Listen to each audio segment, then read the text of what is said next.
புதுக்கோட்டை வடகாடு என்ற கிராமத்தில் ஒரு கோவில் திருவிழாவில் தலித்தோட குடிசைகளெல்லாம் எரிக்கப்பட்டிருக்கு. எப்படி பார்க்குறீங்க? எதனால் இது நடந்தது? எந்த ஐபிசியில் இருக்குது, எந்த பிஎன்எஸ்எஸ்ல இருக்குது? இது மாதிரி எங்கள் வீடு புகுந்து ஒருத்தர் வந்து என்னை அடிப்பான் ஒருத்தர் 200 பேர் வந்து அடிப்பாங்க.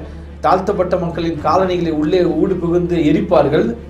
ஆனால் அந்த 200 பேரை நீங்கள் கைது பண்ண மாட்டீங்க, வெறும் 8 பேரை கைது பண்ணுவீங்க. அவங்க பக்கம் 8 பேர், உங்கள் பக்கம் 7 பேரும் கைது பண்ணுவீங்களா?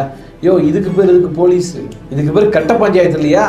இதை விட கேவலமான ஒரு நிகழ்வை நம்ம பார்க்க முடியுமா? ஒவ்வொரு முறையும் பாருங்க, இந்த சம்பவத்தை பற்றி போலீஸ் விளக்கம் என்ன? பெட்ரோல் பங்க்ல பிரச்சனையாச்சு. ஏன் உண்மை? கோயில் திருவிழாவில் பிரச்சனையாச்சுன்னு சொன்னா உங்களுக்கு என்ன பிரச்சனை? இதுக்கு பேர் ஒரு நாடு, இதுக்கு ஒரு ஜனநாயகம். இதுல வேற பாகிஸ்தான் இந்தியாவும் ஒரு போர் பண்ணிட்டு இருக்கிறாங்க. இந்த கூத்துல இந்த அக்க போற நம்ம கேட்கணுமான்னு கேட்கணும். முதல்ல தலித் மக்களுக்கு இந்த ஆதிக்க சாதியினர் வந்து விடுதலை வாங்கி கொடுங்க, அப்புறம் நீங்க பாகிஸ்தான் கூட போர் பண்றதுல அப்புறம் பேசலாம். கருவறையில இடம் கிடையாது, கல்வியிலும் இடம் கிடையாது. ஆனா ஆண்ட சாதி பெருமையை வைத்துக் கொண்டு நாக்கு வலிக்கு போகிறீர்களா? என்ன செய்ய போறீங்கிறத பத்தி யோசிங்க. நேயர்களுக்கு வணக்கம். இந்த நம்மோடு இணைந்திருக்கிறார் மக்கள் அதிகார கழகத்தின் திரு மருது அவர்கள். வணக்கம் தோழர். வணக்கம். எவ்வளவுதான் சாதி தீண்டாமை பற்றி பேசினாலும் மீண்டும் மீண்டும் அது தமிழகத்தில் ஊடுருவி தான் இருக்கு. முன்தினம் நடந்த புதுக்கோட்டை வடகாடு என்ற கிராமத்தில் ஒரு கோவில் திருவிழாவில் தலித்தோட குடிசைகளெல்லாம் எரிக்கப்பட்டிருக்கு. எப்படி பார்க்குறீங்க? எதனால் இது நடந்தது? கடந்த 4 ஆண்டுகளாக தலித் மக்கள் மீதான தாக்குதல்கள் மிகவும் அதிகரித்த வண்ணம் இருக்கின்றன. இதை திமுக அரசு மறுக்கிறது என்பது முதல் பிரச்சனை. இது தொடர்பாக சட்டமன்ற தலைவர் அப்பாவு அவர்களிடம் கேட்டபோது, நெல்லையிலே இப்படிப்பட்ட தாக்குதல் நடைபெறுவதே இல்லை, சாதிய தாக்குதல் இல்லை என்று மூடி மறைக்கிறார்கள். குறிப்பாக தமிழ்நாடு போலீஸ் இந்த பிரச்சனையை கையாளுகின்ற விதம் மிக மிக மோசமானது. இந்த நாட்டின் உழைக்கும் மக்களுக்காக போராடுகின்றவர்களை பின்னாடியே அடைகிறாங்க. நாங்கள் எங்கேயாவது ஒரு போராட்டம் அறிவிச்சிட்டோமா எங்களை பின்னாடியே வராங்க. அது என்னங்க இது என்னங்களா, ஃபோனை டேப் பண்ணுறாங்க, எவ்வளவோ செய்கிறீங்கல்ல. நீங்கள் எத்தனை ஆதிக்க சாதி வெறியர்களுடைய ஃபோனை டேப் பண்ணுறீங்க? எத்தனை ஆதிக்க சாதி சங்கங்களுக்கு போராட்டங்களுக்கு அனுமதி மறுக்கிறீர்கள்? இப்போ இந்த சம்பவம் நிகழ்வதற்கு சில மாதங்களுக்கு முன்பு முத்தையரையர் ஆதிக்க சாதி வெறியர் ஒரு நபர், ஒரு கட்சிக்காரர் எப்படி நாமெல்லாம் சாதி வெறியோடு போராடணும் என்று வகுப்படுகிறார். அந்த வீடியோ எல்லாருமே பார்த்துருக்கோம். அந்த நபர் மீது என்ன வழக்கு போட்டீங்க? இது ஒன்று. இரண்டாவது, இந்த பிரச்சனையை பார்ப்போமே. வடகாடு முத்துமாரியம்மன் கோயில் திருவிழா என்பது மிகவும் புகழ்பெற்றது. இங்கே வழிபாட்டு உரிமை எங்களுக்கு வேண்டும் என்பதற்காக போராடிய தலித்து மக்கள் மீது சுமார் 100 முதல் 200 பேர் வரை முத்தரையர் ஆதிக்க சாதி வெறியர்கள் வராங்க. அவங்க அதாவது போகும்போது எப்படி வராங்கன்னா, சம்பவம் அப்படின்னு இன்ஸ்டாவில் வீடியோ போட்டுக்கிட்டே போகிறாங்க 200 பேர். இது மறைஞ்சிருந்து பண்ணல, நாங்கள் தான் செய்ய பண்ணி 200 பேர் போகிறாங்க, வீடியோ எடுத்துகிட்டு போகிறாங்க. போய் அப்படியே அங்கே இருக்கக்கூடிய மக்களுடைய வீடுகளை எரிக்கிறார்கள். பல பெண்கள் படுகாயம் அடைகிறார்கள், ஆண்கள் வெட்டப்படுகிறார்கள் பலர். ஆனால் இந்த பிரச்சனைக்கு பிறகு போலீஸ் இப்படி அணுகுகிறதுங்கிறத ரொம்ப ரொம்ப முக்கியம். இந்த போலீஸ் புத்திய சாதி புத்தி, கேவலமான ஒரு புத்தி. அது என்ன செய்கிறாங்கன்னா, 2 பேர் தரப்புலையும் கைது செய்கிறாங்க. நான் என்ன கேட்குறேன், என்னுடைய வீட்டுக்குள்ளே வந்து ஒருவனை நடிக்கிறார், நான் தடுக்கிறேன், 2 பேரையும் தான் நீங்கள் கைது பண்ணுவீங்களா? இதுதான் உங்கள் சட்டமா? எந்த ஐபிசியில் இருக்குது, எந்த பிஎன்எஸ்எஸ்ல இருக்குது? இது மாதிரி எங்கள் வீடு புகுந்து ஒருத்தர் வந்து என்னை அடிப்பான் ஒருத்தர் 200 பேர் வந்து அடிப்பாங்க. தாழ்த்தப்பட்ட மக்களின் காலனிகளை உள்ளே ஊடு புகுந்து எரிப்பார்கள். ஆனால் அந்த 200 பேரை நீங்கள் கைது பண்ண மாட்டீங்க, வெறும் 8 பேரை கைது பண்ணுவீங்க. அவங்க பக்கம் 8 பேர், உங்கள் பக்கம் 7 பேரும் கைது பண்ணுவீங்களா? இதுக்கு போலீஸ், இதுக்கு பேர் கட்ட பஞ்சாயத்து இல்லையா? இதை விட கேவலமான ஒரு நிகழ்வை நம்ம பார்க்க முடியுமா? ஆக ஆதிக்க சாதி வெறியர்கள் செயல்படுவதற்கு அச்சாணியாக செயல்படுவதே இந்த காவல்துறை தான், இந்த போலீஸ் தான். ஒவ்வொரு முறையும் பாருங்க, இந்த சம்பவத்தை பற்றி போலீஸ் விளக்கம் என்ன? பெட்ரோல் பங்க்ல பிரச்சனையாச்சு. ஏன் உண்மை? கோயில் திருவிழாவில் பிரச்சனையாச்சுன்னு சொன்னா உங்களுக்கு என்ன பிரச்சனை? கோயில் வழிபாடு தொடர்பான பிரச்சனை தானே ஊர் எதிர்ச்சிருக்கிறாங்க. அப்ப இந்துக்கள் பேசுற ஆதீனமோ, இந்து மக்கள் கட்சியோ, இந்து முன்னணியோ, அந்த மக்கள் பாதிக்கப்பட்ட மக்கள் அவங்களும் இந்துக்கள், நீங்களும் இந்துக்கள், 2 பேரும் அமைதியா இருங்க என்று சொல்லி பிரச்சனை தீர்க்கிறது இல்லை. மாறாக RSS கும்பல் முழுவதுமாக இந்த ஆதிக்க சாதியினர் பற்றி ஊடுருவி இருக்கிறாங்க. உங்களுக்கு தெரியும், வேங்கை வயல் நடைபெற்ற இதே புதுக்கோட்டை மாவட்டம், இப்போது நடைபெறும் இதே இடமும் புதுக்கோட்டை மாவட்டம். ஆக குறிப்பிட்ட சில சாதியினர் மத்தியில், சில சாதியில் அனைத்து சாதியினர்களையும் வந்து சாதி சங்கங்களை இந்த RSS பிஜேபி கும்பல் கைப்பற்றி வைத்திருக்கிறது. ஆக தேர்தல் நெருங்க இது போன்ற பல கலவரங்கள், தலித்து மக்களுக்கு எதிரான கலவரங்கள் நடைபெறும் என்பது மிகவும் எச்சரிக்கையாக நாம் இருக்கணும். கண்டிப்பாக நடக்கும். ஆனால் தமிழ்நாடு அரசு இந்த பிரச்சனை எதிர்கொள்கிற விதம் அதிர்ச்சி அளிப்பது மட்டுமல்ல, இந்த தமிழ்நாடு அரசு ஆதிக்க சாதியினருக்கு ஆதரவாக செயல்படுகிறது என்பதை உறுதிப்படுத்தும் விதமாக இருக்கிறது. இப்போ என்ன நீங்கள் செஞ்சுருக்கணும், 200 பேர் மேலேயும் தீண்டாமை வன்கொடுப்பு தடுப்பு சட்டம் போட்டுக்கணுமும் கூடாதான்.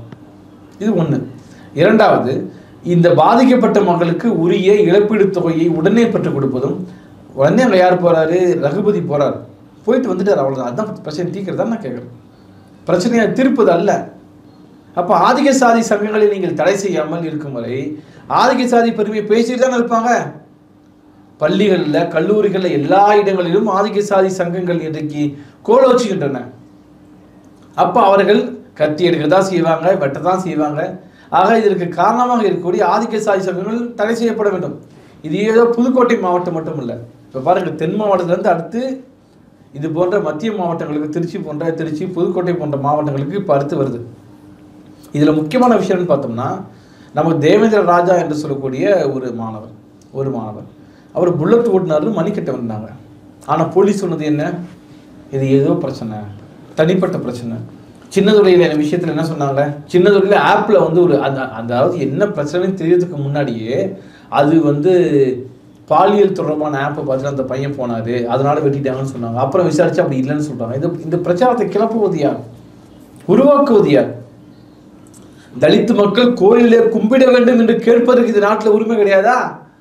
இதை விட ஒரு ஜனநாயக மறுப்பு இந்த நாட்டில் என்ன இருக்குதுன்னு நான் கேட்குறேன். இதை எப்போது நாம் பேசுவது?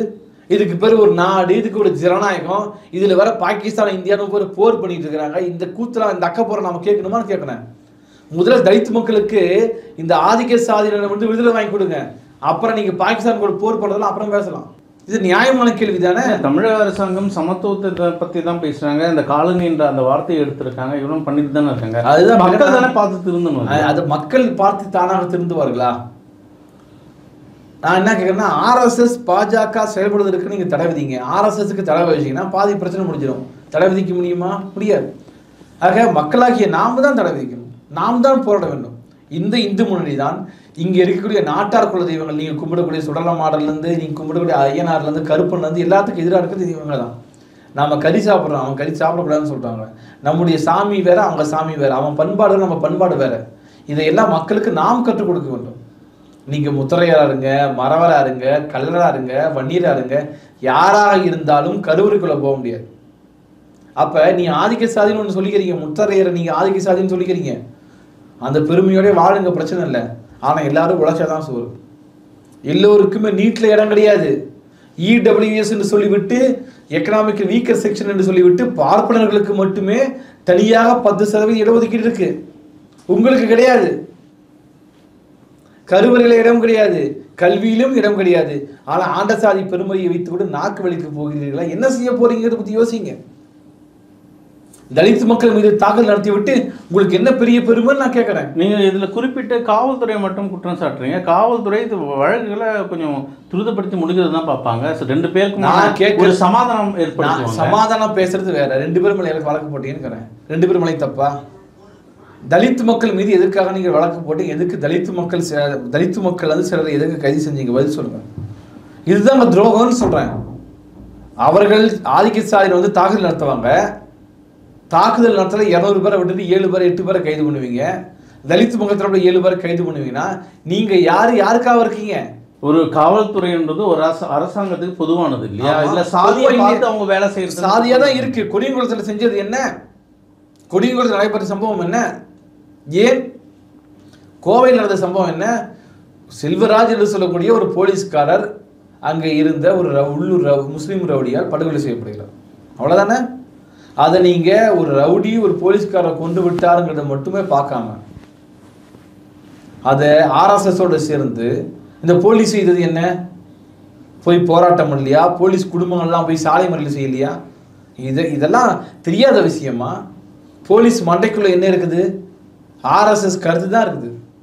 தோழர் திவிகாவை சேர்ந்த தோழர் உமாபதி சொன்னார் ஒரு முறை, போய் பெரியாருடைய கொள்கைகளை பரப்புவதற்கு நாங்கள் அனுமதி கேட்டால் ஆர்எஸ்எஸ்காரர்களை போலவே ஒவ்வொரு இன்ஸ்பெக்டரும் இவங்களுக்கு வகுப்பு எடுக்கிறாங்க. நீங்கள் எப்படி சிறுபான்மையினரை பற்றி இந்துக்களை பற்றி தான் பேசிட்டு இருக்கீங்கன்னு வகுப்பு எடுக்கிறாங்க. இந்த புத்தி எங்கிறது வந்துச்சுன்னு கேட்குறேன். ஆக எல்லா துறைகளிலும் நீக்கமற RSS பிஜேபி கும்பல் ஊடுருவி இருக்கிறது. அதை களையெடுக்காத வரை இந்த நாட்டிலே சாதி கலவரங்கள், மத மோதல்கள் கண்டிப்பாக நடைபெறும். அதை விடுத்துவிட்டு இந்த சாதி பிரச்சனையை மூடி மறைப்பதற்காக தனிப்பட்ட பிரச்சனை, காதல் பிரச்சனை என்று பேசுவதெல்லாம் மக்களை ஏமாற்றுகின்ற செயல் மட்டுமல்ல, தலித்து மக்களுக்கு செய்யக்கூடிய மிகப்பெரிய துரோகம். நன்றி. நன்றி.